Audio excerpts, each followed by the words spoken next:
Hey guys, and welcome back to Battle of the Books. And today we're going to be doing a medium book haul.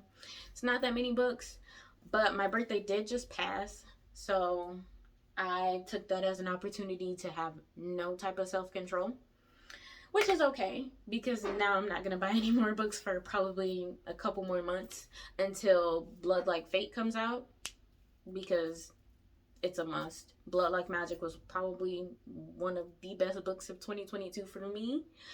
So you'd be out of your mind if you think I wasn't gonna read it. But anyways, let's get into the book haul because I have too many books to count right now. First, we have The Vacationers by Emma Straub. And it says, for the posts, a 2-week trip to the Balearic Islands of Mallorca with their extended family and friends is a celebration. Franny and Jim are observing their 35th wedding anniversary, and their daughter Sylvia has just graduated from high school. The sunlit islands, its mountains, beaches, and tapas tennis courts also promise an escape from the tension simmering at home in Manhattan. But all does not go according to plan. Over the course of the vacation, secrets come to light, old and new humiliations are experienced, childhood rivalries resurface, and ancient wounds are exacerbated. If I said that wrong, I said it wrong. It's okay. I'm gonna live with it.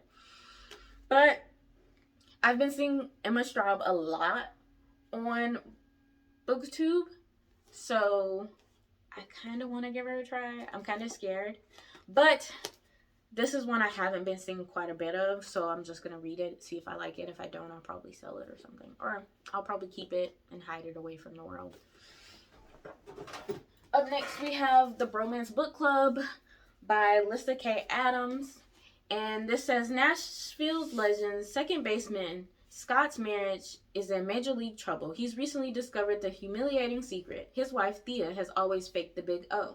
When he loses his cool at the revelation, it's the final straw on their already strained relationship. Thea asks for a divorce, and Gavin realizes he's left his pride and fear get the better of him. So basically, this is about a man who's trying to save his marriage, and honestly, I'm excited to see if he'll actually be able to save his marriage.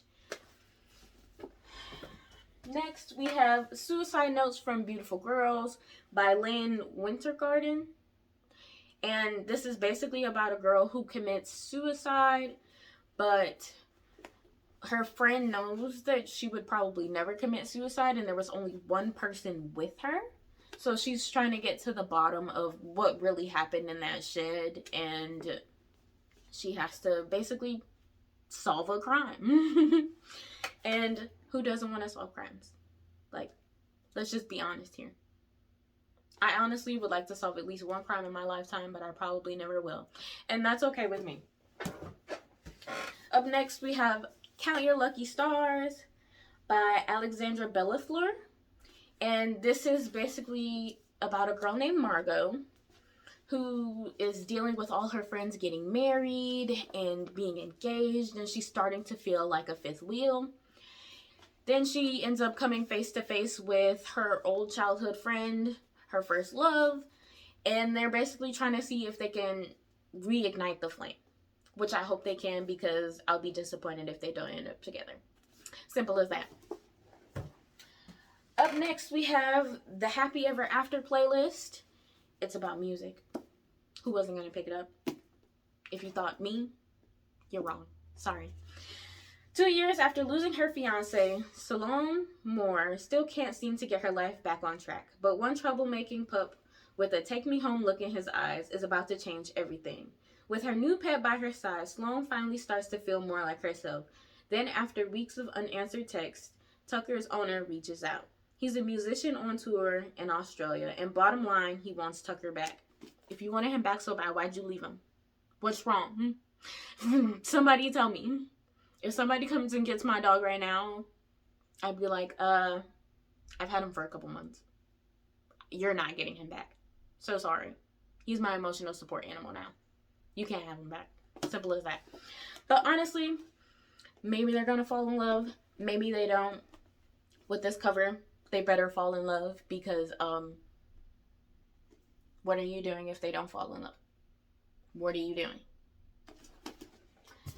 Up next, we have Starry Eyes by Jen Bennett. And this book says, ever since last year's homecoming dance, best friends turned best enemies, Zori and Lennon have made an art of avoiding each other. It doesn't hurt that their families are the modern day Californian version of the Montagues and Capulets. So it sounds like it's a Romeo and Juliet retelling. I have that book back at my mom's. So mom, if you're watching this, can I have my books, please? I love you. Thank you. But honestly, this sounds like a love story that I'm excited to read. And when springtime comes around, I honestly think of love stories. That's just where I'm at with springtime. Maybe it'll change. Maybe it won't. I doubt it will. But that's okay. Up next, we have Along for the Ride by Sarah Dessen.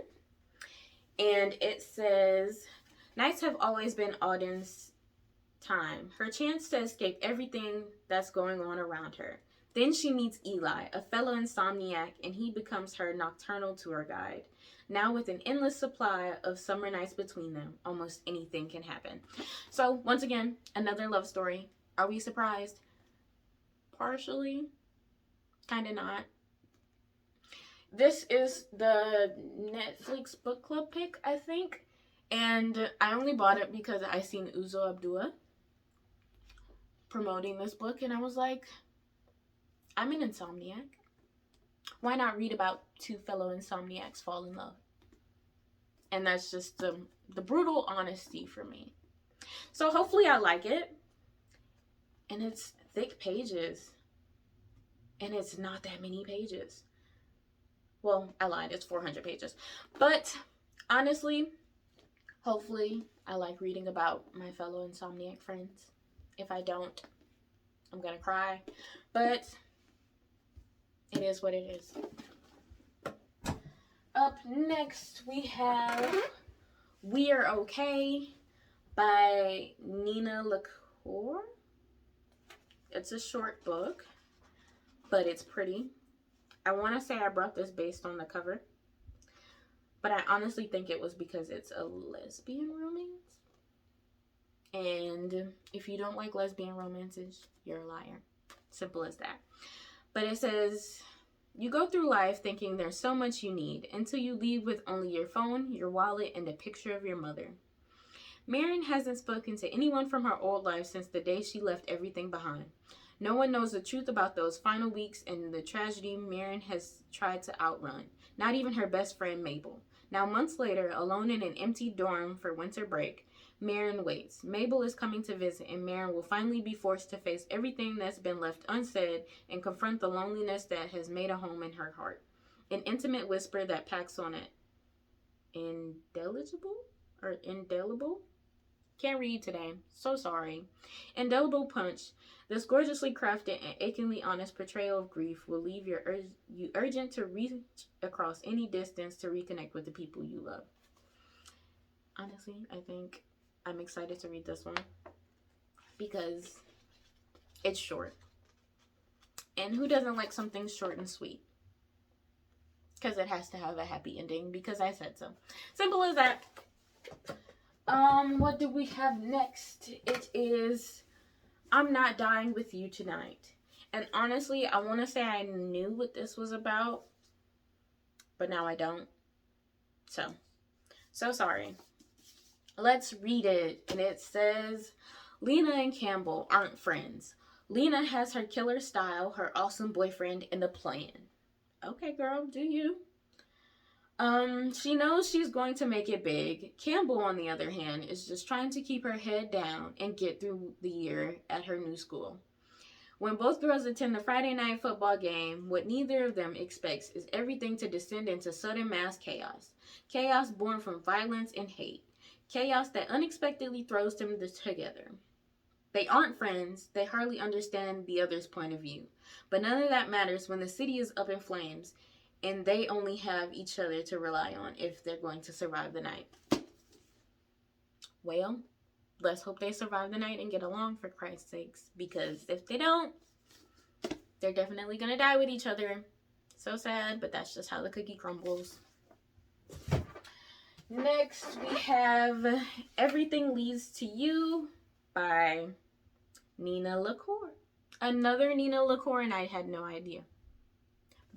Mostly because I have no self-control. But we're gonna get on with the synopsis.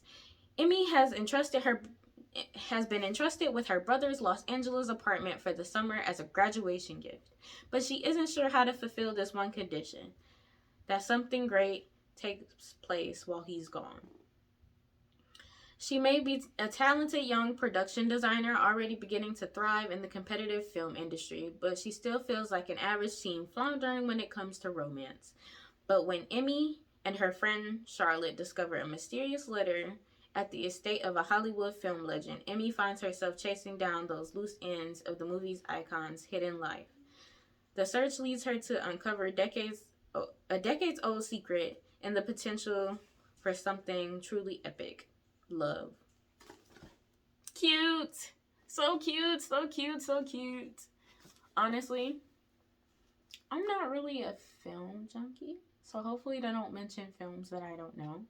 But it does seem like it'll be a good read, so I'm excited to get into it. If you hear that, that's my dog. He's trying to free himself because he was being a butthole earlier, so I put him in his room. You'll probably hear him cry for the rest of this video, which I'll let him out after, and then I'll take him outside and let him play around. But right now, all he's doing is running through and ruining my video. So we're gonna wait and see if he'll calm down, and then he can go outside. Up next we have It's Not Like It's a Secret by Misa Segura? I could be wrong pronouncing that. Like I said, sorry. I can't read today. 16-year-old Suna Kiyohara has too many secrets. Some are small, like how it bothers her when her friends don't invite her to parties. Rude. Some are big, like the fact that she's pretty sure her father's having an affair. Girl, if you don't snitch.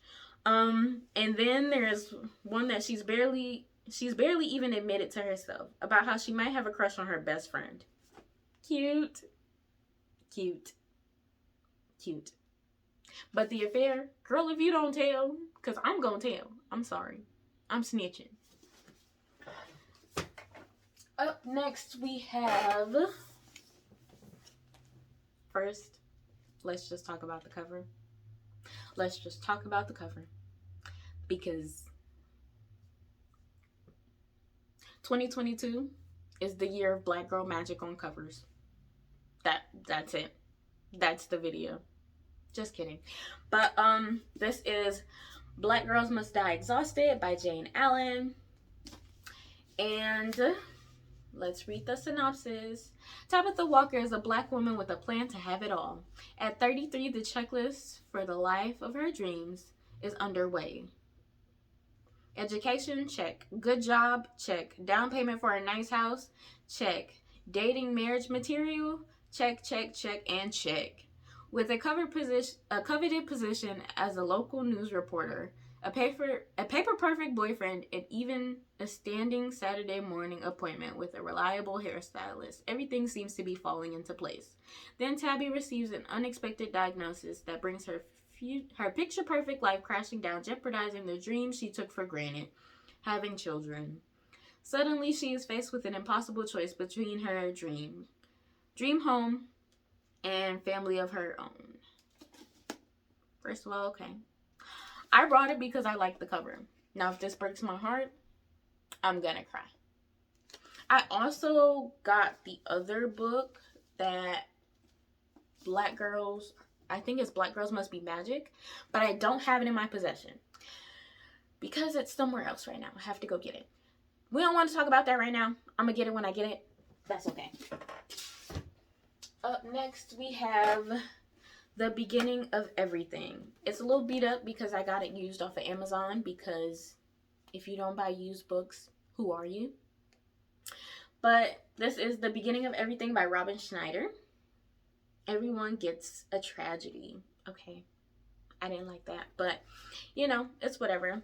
Ezra Faulkner was supposed to be Homecoming King, but that was before his girlfriend cheated on him.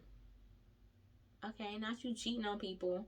Before a car accident shattered his leg, before he fell in love with the new girl, Cassidy Thorpe. Okay, as long as he find love, I don't care. Okay? Because if he don't get a happily ever after his girlfriend cheated on him, I'm gonna fight the girl. Simple as that. I'm just kidding. Another one I have is Beach Read by Emily Henry. Another popular one on the booktubes. Augustus Everett is an acclaimed author of literary fiction. January Andrews writes best-selling romance. When she pens a happily ever after, he kills off his entire cast. They're polar opposites. In fact, the only thing they have in common is that for the next 3 months, they're living in neighboring beach houses, broke and bogged down with writer's block. They're supposed to fall in love, okay? They have to fall in love.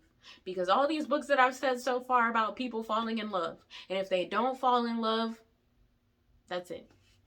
Okay? I'm throwing the book. Which I don't condone throwing books, but I'm gonna throw this book if they don't fall in love. And if I don't feel the connection, like some people are saying that they don't see the connection in this book, I'm also gonna throw this book. But that's okay, because I normally pick it up right after. What else do we have? One thing that you should know about me really soon is that I'm a Dean Koontz fan. So sorry for all who have had faith in me. I'm a Dean Koontz fan. So, I brought a Dean Koontz book, and it's called Devoted, and it's about a mother, a boy, and a dog against the night. I have so many other Dean Koontz books that I have yet to finish because I don't have them in my possession, but I have this one, so I'm gonna finish it. Simple as that. And I honestly think that I have 2 book of the month books, and they're on the floor, so excuse me while I get them off my floor, if I can get it out the box. So I'm pretty sure the covers were just shown, but first we have Like a Sister, where there is a girl whose sister is killed, or I think she commits suicide, so they say. Yes, I believe that's what it is. Yes, so it says she commits suicide, or it was an accident or something like that, and her sister knows that that's a goddamn lie. So her sister's like, I'm going to find her killer, and simple as that. Since nobody can do their job, I'm gonna do your job for you, and I'm gonna do a dang good job at it. And I'm definitely excited to read this because honestly, I have 2 sisters, and if anything happened to my sisters, I'd probably be the same. Like, y'all suck at doing y'all jobs, so I'm gonna do it for you. Simple as that. Up next, we have All Adults Here by Emma Straub. Honestly, I did not think I got that many Emma Straub books or Lena LaCour books. Or was it Lena LaCour? Nina LaCour. Sorry, my bad. But honestly, I'm excited. And All Adults Here is coming of age isn't just for kids. Astrid Strick, mother to 3 grown-up children, has been keeping a secret.